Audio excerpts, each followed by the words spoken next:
Hi! Welcome sa ating mga mag-aaral mula sa grade 9. Sana kayong lahat ay nasa mabuting kalagayan. Ako nga pala si Mr. Jasper Hornales. Pag-aaralan nga pala natin ngayon ang Module 14 para sa second quarter, mga kahalagahan ng pakikilahok at volunteerismo. Halika, mag-aral tayo. Matapos mapag-aralan ng module na ito, inaasahan ng mga mag-aaral na una, naunawaan ng kahulugan at pagkakaiba ng pakikilahok at volunteerismo. Letter B, naiugnay ang kahalagahan ng pakikilahok at volunteerismo sa pag-unlad ng mamamayan at lipunan. At pangatlo, nasuri ang mga paraan ng pakikilahok na makatutulong sa pakikibahagi sa lipunan. Para naman sa ating paunang pagsubok, piliin ang titik ng tamang sagot sa mga katanungan. Unang katanungan natin, ang mga sumusunod ay kahulugan ng pakikilahok maliban sa letter A, ang pakikilahok ay isang tungkulin na kailangang isakatuparan ng lahat na mayroong kamalayan at pananagutan tungo sa kabutihang panlahat. Letter B, ang pakikilahok ay isang malayang pagpili at hindi maaaring pilitin o pwersahin ang tao upang isagawa ito. Letter C, ang pakikilahok ay maaaring tawaging bayanihan, damayan o kawang gawa. Letter D, ang pakikilahok ay tumutulong sa tao upang maging mapanagutan.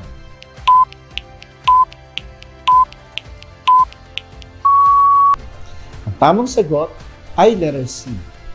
Para sa ating ikalawang katanungan, ang pakikilahok ay makakamit lamang kung kinikilala ng tao ang kanyang una, letter A, pananagutan, letter B, tungkulin, letter C, dignidad, o letter D, karapatan.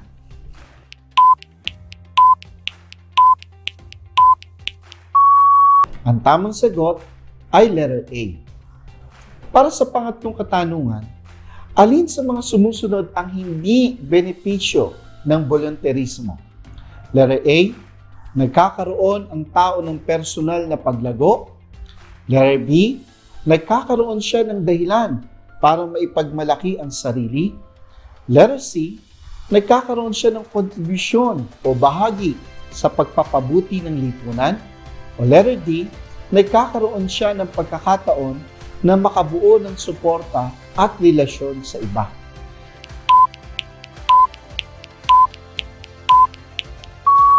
Ang tamang sagot ay letter B. Sa volunteerismo, kung hindi mo ito gagawin, hindi ka apektado, kundi yung iba na hindi mo tinulungan.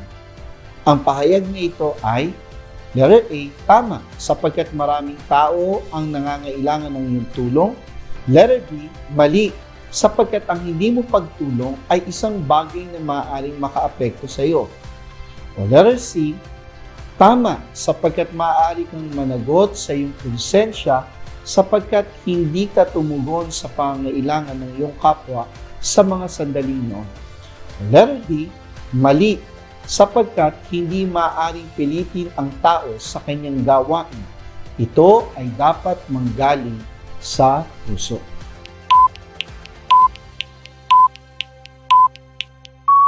Ang tamang sagot ay letter C. Para sa ating ikalimang katanungan, alin sa mga sumusunod ang hindi halimbawa ng volunteerismo? Letter A, tuwing Sabado at Linggo ay tinuturuan ni Karen ang mga batang hindi nakapag-aaral sa kanilang lugar upang matutong bumasa at sumulat. Letter B, si Jeric ay pumupunta sa bahay ampunan ng mga bata upang alagaan ang mga ito tuwing bakasyon. O letter C, tuwing eleksyon ay sinisigurado ni Rachel na bumoto at piliing mabuti ang tunay na karapat-dapat na mamuno. O letter D, sumali si Darlene sa paglilinis ng paligid sa kanilang barangay sapagkat nais niyang makiisa sa layunin itong mapanatili ang kalinisan at kalusugan ng kanyang mga kapitbahay. Ang tamang sagot ay letter C. Kamusta kayo?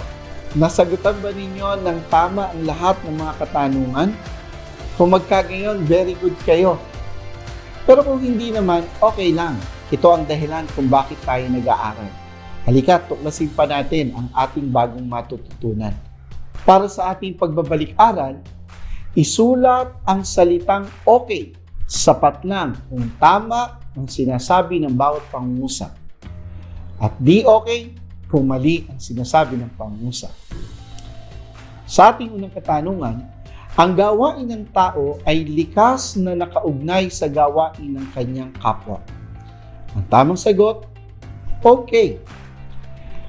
Para sa ating pangalawang katanungan, ang paggawa ay may elemento ng sariling pananagutan at hindi dapat binibigyan ng pansin ang ibang tao. Ang tamang sagot, di okay. Number 3, ang mga paggawa ng mga tao ay hindi nagkakaugnay-ugnay sa ibang paggawa ng tao. Ang tamang sagot, hindi okay. Pang-apat, ang paggawa ay higit pa sa pagkita lamang ng salapi. Ang tamang sagot, okay. At ang panglima, ang pinakamataas na layunin ng paggawa ay ang pagkamit ng kaganapan bilang tao. Ang tamang sagot, okay. Para po sa ating aralin, naranasan mo na bang makilahok at mag-volunteer? Marami na ang nagdaang kalamidad, krisis, pagsubok na ating naranasan sa ating bansa. Maaari ang mga ito ay napapanood mo sa telebisyon, nababasa mo sa pahayagan, o naririnig sa radyo. Damang-dama natin ito, lalo na ngayon na may pandemya tayong dinaranas.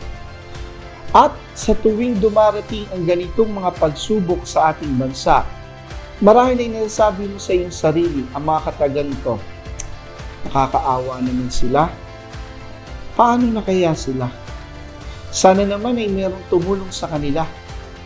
Ang iba naman ay marahil wala pang pakialam ukol dito. Nakalulungkot, hindi ba? Hindi may ibsan ang kalungkutan at paghihirap ng mga taong naging biktima nito kung walang tutulong o dadamay sa kanila. Ang iba pa nga ay nagsasabi, ano ang magagawa ko? Malayo ako sa kanila. Bata pa ako, wala akong magagawa. Ngunit, huwag sana maging ganito ang iyong kaisipan. Sapagkat bilang kabataan, malaki ang iyong magagawa dahil ikaw ay bahagi ng lipunan. Kung ikaw ay tatanungin, ano ang maaari mong gawin upang makatulong sa iyong mga kababayan sa gitna ng pandemya? Ang iyong pakikiisa at pagtulong ay tinatawag nating pakikilahok. Ang pakikilahok ay isang tungkulin na kailangang isakatuparan ng lahat na mayroong kamalayan at pananagutan tungo sa kabutihang panglahat. Ito ay mahalaga sapagkat una, na isasakatuparan ang isang gawain na makatutulong upang matugunan ang pangangailangan ng lipunan. Ikalawa, magagampanan ang mga gawain o isang proyekto na mayroong pagtutulungan. At ang ikatlo, maibabahagi ang sariling kakayahan na makatutulong sa pagkamit ng kabutihang panglahat. Sa paanong paraan tayo maaaring makilahok sa mga issue o sitwasyon sa lipunang ating ginagalawan? Naririyan ang pagbibigay ng impormasyon upang mas maraming tao ang makaalam ng mga usapin. Kung magkagayon, ang mga tao ay nabibigyan ng direksyon ukol sa kailangang gawin upang matugunan ang pangangailangan nila. Lalo na sa ating panahon, napakalaki ng ginagampanan ng mga social media sa pagpapakalat ng mga impormasyon. Maaari din tayong makipag-kooperasyon. Ang bawat gawain o proyekto ay hindi kakayanin ng iisa o kakaunting tao. Kailangan ng mas maraming isip at kamay na nagtutulungan upang maisakatuparan ng pagtulong at pagtugon sa pangangailangan. Gayon din naman, maaari din tayong magbigay ng donasyon. Ito ay maaaring gawin ng mga taong hindi aktwal na makatutulong dahil sila ay malayo o may iba pang kailangang gawin. Sa kagustuhan nilang makilahok, sila ay nagbibigay ng kanilang mga tulong sa pamamagitan ng mga donasyon. Ang bawat tulong o ayuda na naibigay bilang donasyon ay higit na nagdudulot ng kasiyahan sa mga aktwal na nakikilahok sapagkat nararamdaman nila na ang kanilang ginagawa ay may kabuluhan. Nakikita ng mga tumutulong na ang mga tao sa kanilang paligid ay tinitingnan ng kanilang ginagawa na mahalaga, kung kaya't sila ay nakatatanggap ng mga suporta mula sa kanila. Ang pakikilahok ay isang tungkulin na kailangan mong gawin sapagkat kung ito ay hindi mo isinasagawa, ay mayroong mawawala sa iyo. Ang pakikilahok ay nagbibigay sa tao ng makabuluhang pakikitungo sa lipunan, na kung saan ang bawat nakikilahok ay dapat tumupad sa kanyang tungkulin para sa kabutihang panlahat. Ang obligasyon na ito ay likas dahil sa taglay na dignidad ng tao. Ang pakikilahok ay makakamit lamang kung kinikilala ng tao ang kanyang pananagutan. Mula dito, makakamit ang kabutihang panlahat. Samantala, ang volunteerismo ay isang paraan ng paglilingkod at pagpapakita ng pagmamahal sa kapwa at sa lipunan. Ito ay pagbibigay ng sarili na hindi naghahangad ng anumang kapalit. Ito ay marami ding katawagan tulad ng bayanihan, damayan, kawang gawa o bahaginan. Mayroong benepisyo ang pagsasagawa ng volunteerismo. At mula sa mga benepisyong ito, naiaangat ang pagkatao ng tao at nagiging mapanagutan siya sa kanyang lipunan na nagiging daan tungo sa kabutihang panlahat. Ito ang mga ilang benepisyo ng volunteerismo. Una, nagkakaroon ng kasiyahan ang isang tao kapag siya ay naglilingkod. Pangalawa, nagkakaroon siya ng personal na paglago.